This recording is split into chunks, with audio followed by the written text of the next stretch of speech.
തിരുവനന്തപുരം RCCയിലെ ഒളിക്യാമറ വിവാദത്തിൽ RCC ഡയറക്ടറോട് വിശദീകരണം തേടി ആരോഗ്യമന്ത്രി.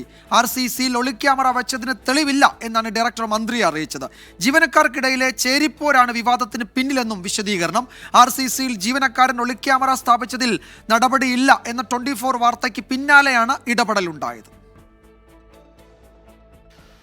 RCCയിലെ ഒളിക്യാമറ വിവാദത്തിൽ ഫോണിൽ വിളിച്ചാണ് ആരോഗ്യമന്ത്രി ഡയറക്ടറുമായി സംസാരിച്ചത്. സംഭവവുമായി ബന്ധപ്പെട്ട എല്ലാ കാര്യങ്ങളും ഡയറക്ടർ വിശദീകരിച്ചു.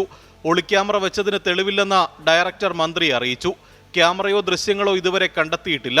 ഫോണിൽ റെക്കോർഡ് ചെയ്ത ഓഡിയോ മാത്രമാണ് പുറത്തു വന്നത്. ജീവനക്കാർക്കിടയിലെ ചേരിപ്പോരാണ് വിവാദത്തിന് പിന്നിലെന്നും ഡയറക്ടർ പറഞ്ഞു. പരാതി കിട്ടിയപ്പോൾ ഇന്റേണൽ കംപ്ലയിന്റ് കമ്മിറ്റിക്ക് കൈമാറാൻ നിർദ്ദേശിച്ചത് താനാണെന്നാണ് ഡയറക്ടറുടെ വാദം. 9 വനിതാ ജീവനക്കാരുടെ പരാതിയിൽ ICCയുടെ തെളിവെടുപ്പും പരിശോധനയും നടക്കുകയാണ്.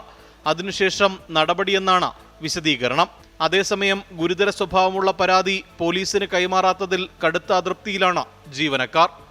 MG പ്രതീഷ്, 24 തിരുവനന്തപുരം.